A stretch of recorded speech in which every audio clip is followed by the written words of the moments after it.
How can making this pineapple pizza explain the US presidential election? When more people literally want pepperoni, how can everyone end up eating pineapple pizza? Welcome to Pizza Explains the US presidential election. Let's set the table for this metaphor.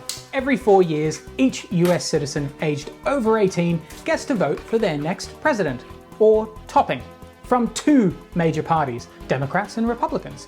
Yes, there are other toppings available, like third party and independent candidates, but they are never ever getting on the pizza.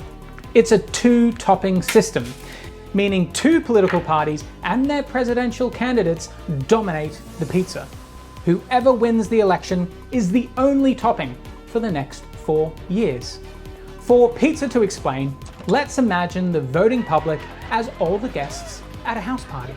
By the end of the night, there are different cliques and groups formed, and these represent the states of America. There is one thing they all have in common.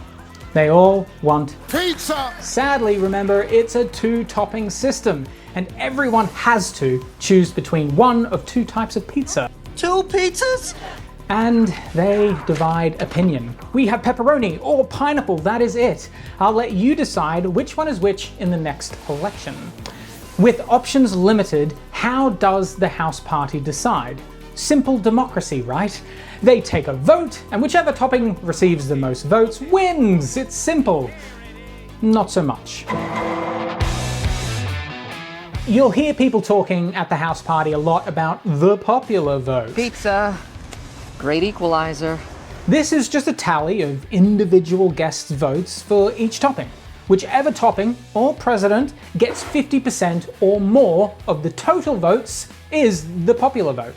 Everyone votes, and surprise, surprise, pepperoni wins. It is the nation's favorite, but surprisingly, pineapple was a close second.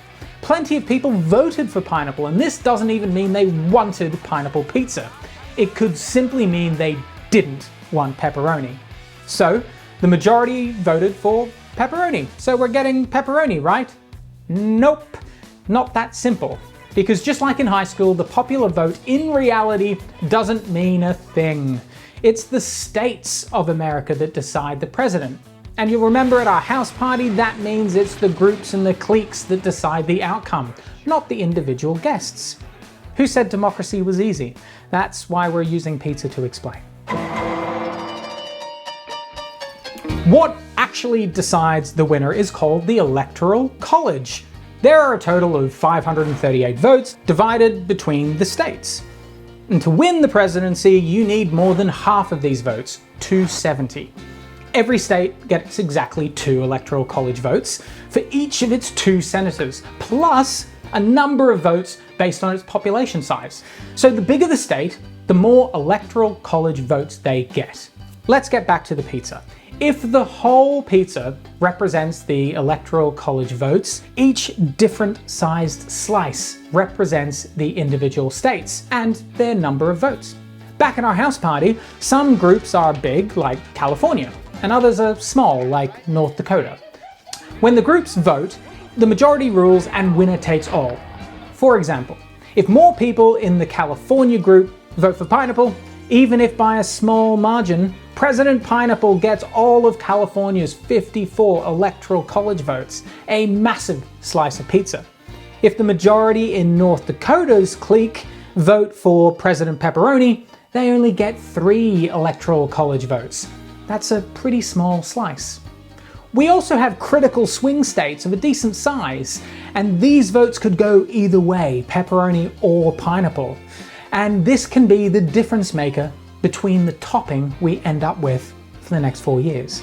Each of these groups have their vote. And even though some of them may be very split, they only can choose between pepperoni or pineapple. So here we are at the end of our house party, and it's time to order pizza. Surfer Boy Pizza, this is Argyle speaking. Pepperoni was the popular choice, but surprisingly, pineapple is taking over the pizza by winning some of those larger groups. Some of them by slim margins. And because it's winner takes all, pineapple is taking all of these slices for itself. And now, with just over 50% of the overall pizza, it has won. Pineapple is president, even though it's not even the people's popular choice. This is what happened in 2000 when George W. Bush won the presidency, despite Al Gore winning more individual votes. It also happened in 2016. Hillary Clinton won the popular vote, but Donald Trump won key states and secured the electoral votes needed to win.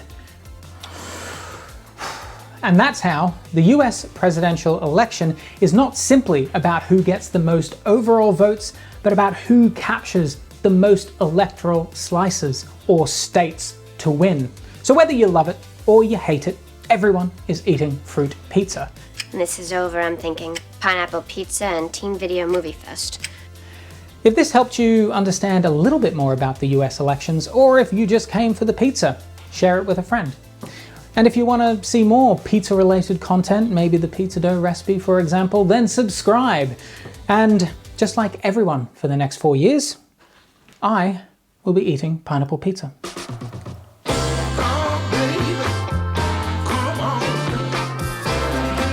The pizza's always good.